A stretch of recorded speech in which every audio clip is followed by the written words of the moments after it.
झालं बाळाला? रडू नये माझे बाळ. हो माझे बाळ, नाही रडू दे ना. काय झालं? घेऊ मी तुला, घेऊ मी तुला. वा मावो, ये ये ये ये ये. काय झालं?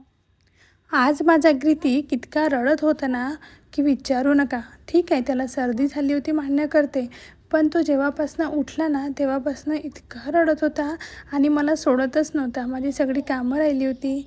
सकाळी उठला तो 9 वाजता, पण 9 वाजतापासून जे मला चिपकून होतं, आता 12 वाजले. माझी आंघोळ व्हायची आहे, माझ्या घरातले कामं व्हायचे आहे, सगळं व्हायचं आहे. त्याला खेळणी देत होते, त्याला इकडचं तिकडचं दाखवत होते, गॅलरीत घेऊन जात होती, पण तरी त्याला काही पाहिजे नव्हतं.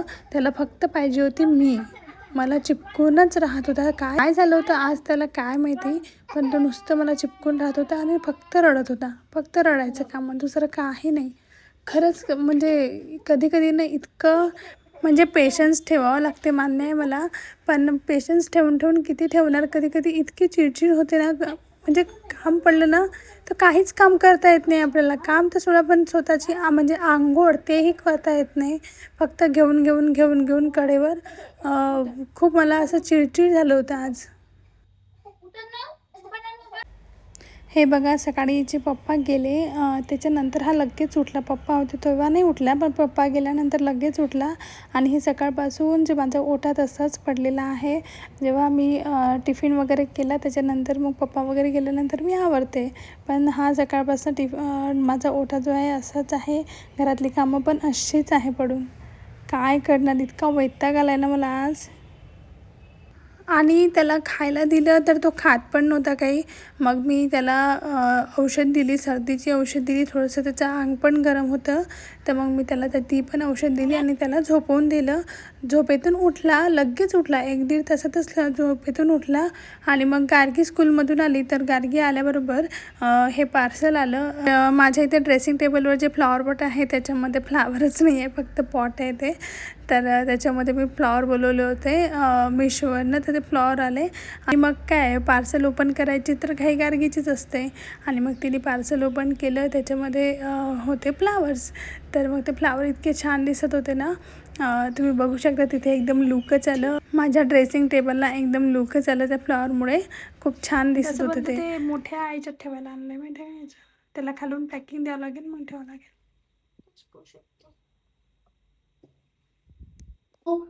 बघितले ना ग्रितिक सकाळी कसा रडत होता.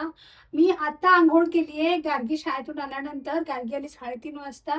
तिला खायचं वगैरे करून दिलं आणि 4 वाजता मी आंघोळ केली. आणि आता सगळी कामं आवरती आहे. मी भांडे दाखवते, माझे किती सारे भांडे घासले मी. आता अजून कपडे माझ्या मशीनमध्ये टाकलेलेच आहे, कालचे कपडे घडी करायचे आहे. इतके सारे आज काम होते ना, पण माझ्या ग्रितिकने आज मला जराही काम करू दिलं नाही. असं एखादा दिवस असाही जातो. काय होतं ना, घरात जेव्हा मुलांना सांभाळायला वगैरे कोणी असलं ना, तर जरा काम करायला हलकं जातं. किंवा मुलांना, मला असं वाटतं मोबाईल आणि टीव्हीची सवय ह्याच्यामुळेच कदाचित लागत असेल मुलांना, की जर का आपल्याला कोणी सांभाळायला असेल, तर आपण मोबाईल किंवा टीव्ही देत नाही, त्यांच्याजवळ सांभाळायला देतो. किंवा ते खाली घेऊन जातात किंवा मग बाहेर घेऊन जातात किंवा खेळत राहतात त्यांच्यासोबत. तर आपली कामं पण होतात आणि थोडंसं फ्री टाईम पण मिळतो. पण जेव्हा घरात कोणी सांभाळायला नसलं, तर मग मला असं वाटतं, की घरात सांभाळायला नसलं तर मग आपण मोबाईल देतो किंवा टीव्ही देतो, त्याशिवाय ऑप्शन नसतं. आता कृतिक जसं टीव्हीच बघत आहे, कारण की मला कधी करू मी कामं. आता 5:30 वाजलेत. 5:30 वाजले आणि म्हटलं चला पटकन तुमच्याशी बोलावं. म्हणून कृतिकला थोडा वेळ टीव्ही लावून दिला. तो टीव्ही बघत आहे. बापरे! किती स्पीडने बोलली ना मी. तर मला असं वाटतं, की जर का कोणी घरात सांभाळायला नसलं, तरच त्यांना मोबाईल किंवा टीव्हीची सवय लागते. मी कृतिकला आता सध्या टीव्ही दाखवते, पण थोडाफारच दाखवते. तो जास्त टीव्ही बघत पण नाही. कदाचित येईल पण तो माझ्या मागे-मागे. टीव्ही बघत आहे आणि मोबाईल तर जराही बघतच नाही तो. आणि मी त्याला दाखवत पण नाही. त्याच्यासमोर मोबाईल असं ठेवत पण नाही. त्याचे फक्त असे मोबाईल जरी सोफ्यावर वगैरे कुठं पडलेला असला ना, तर त्याचे असं टक, टक, टक, टक अशी बटणं दाबणं चालू असते. बाकी अदरवाईज जर का त्याला YouTube लावूनही दिलं इन केस, तरी तो बघतच नाही. तर तो बघत नाही. पण मला असं वाटतं इन जनरल किंवा माझ्या गाडगीच्या वेळेस पण कोणी सांभाळायला नव्हतं. म्हणून मग काय होतं ना, की आपलाही पेशन्स किती वेळपर्यंत राहणार ना. कोणतीही गोष्ट करताना पेशन्सची खूप गरज असते. आणि ठेवून ठेवून किती वेळ ठेवणार, काहीतरी लिमिट असते त्या गोष्टीची.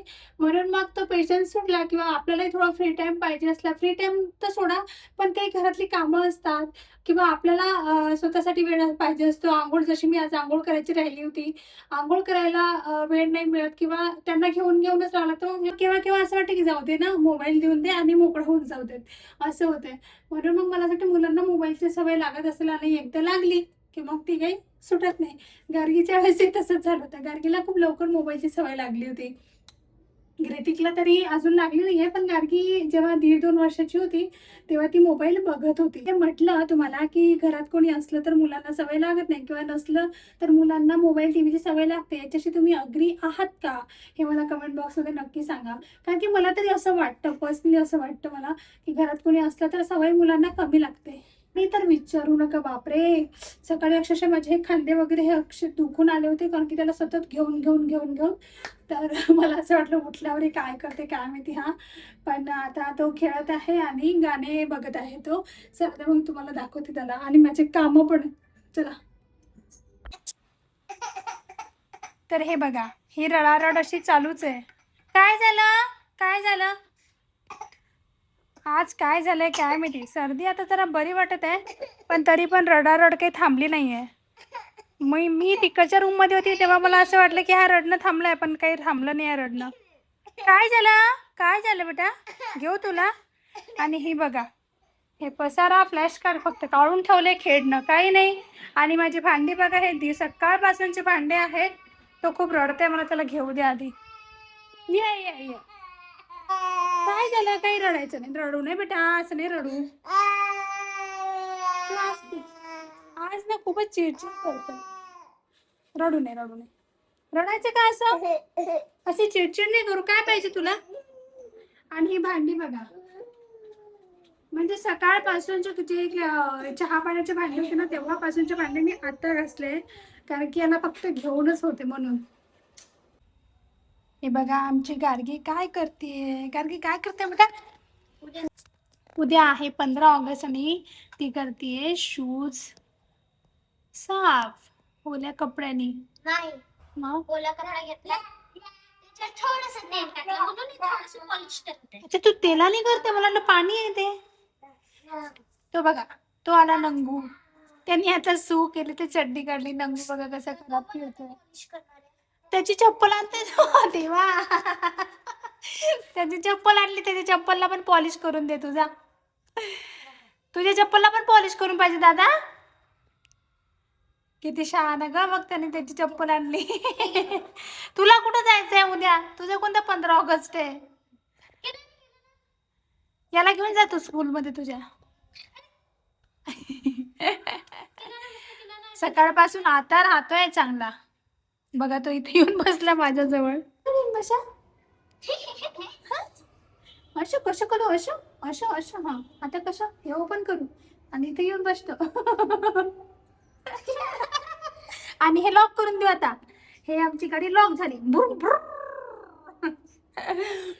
सकाळपासून आता राहते माझं बाळ चांगलं. सकाळी कोणीच नव्हतं. आता दीदी आहे घरी, पप्पा आहेत घरी. झालं की नाही पॉलिश? झालं पॉलिश? हो रे, अगं चमकतच आहे एकदम. आम्ही पण आमच्या लहानपणी गार्गी मस्त चप्पल हे करायचो. आम्हाला तर असे शूज वगैरे काही नव्हते. स्कूलचा असं हा शूज घालून यायचं स्कूलमध्ये, असं काही नव्हतं. कोणतेही घालून आणायचं. पण पण ड्रेस, असं ड्रेसला प्रेस करायचं. तू पण आता ड्रेसला प्रेस करणार आहे, पण आम्ही ड्रेसला प्रेस करायचो. ते प्रेस एकच राहायची माहिती का, आमच्या 4-5 घरांपैकी एकाच घरी प्रेस होती. मग सगळ्यांच्या घरी ती प्रेस फिरायची. एक नंबर लावून ठेवायचा, आधी सांगून ठेवायचं की तुझं झाल्यावर मला पाहिजे प्रेस म्हणून. खूप मजा येत होती. आणि मग वाट बघत बसायचो आम्ही आदल्या दिवशी की कधी होते प्रेस, कोणाची कधी होते. माझी सँडल नको ना, त्याला कशाला लावते तेल? तू काय करतोय? लागेल बरं. झालं की नाही चमक. आणि माहिती आहे की कोणी कोणी मेहंदी पण काढत होतं. मी नाही काढली कधी मेहंदी. खूप छोटी होती 4थी पर्यंत, तेव्हा मेहंदी वगैरे काढून देत होती आई मला. 15 ऑगस्टला 26 जानेवारी आली की मेहंदी, केसाला गजरा, म्हणजे जसं की आम्ही लग्नात चाललो तसंच जायचो आम्ही शाळेमध्ये. पण 5वीपासून तसं नव्हतं. 5वीपासून मग फक्त ड्रेस वगैरे प्रेस करून जायचं, असं नीट अँड क्लीन असं जात होतं शाळेमध्ये. काय केलंय मी या बॉक्स मध्ये व्यवस्थित सेट करून दिले होते, जस्ट इथे ठेवले होते. तुझा भाऊ आहे तो, तुझा भाऊ. आण त्याला घरात.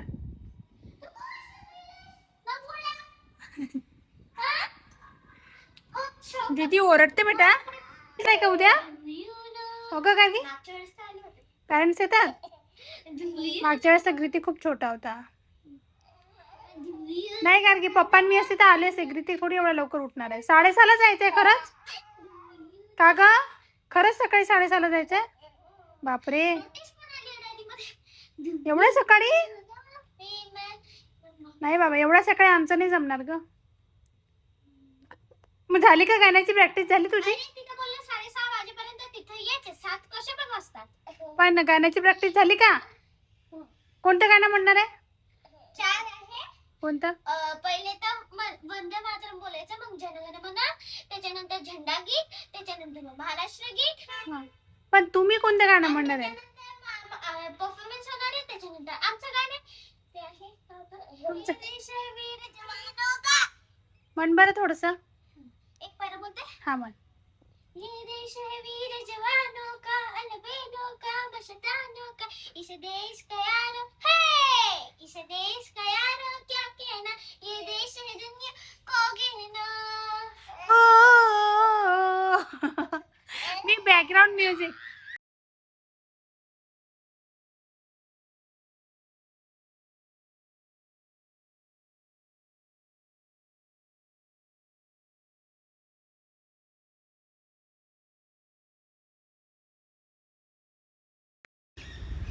तर उद्या गार्गीला सकाळी लवकर उठायचं आहे. 5:30लाच उठायचं आहे, कारण की तिला 6:30ला स्कूलमध्ये जायचं आहे. म्हणून मग तिला मी पटकन झोपवलं. ती 9:30 वाजता झोपून गेली होती.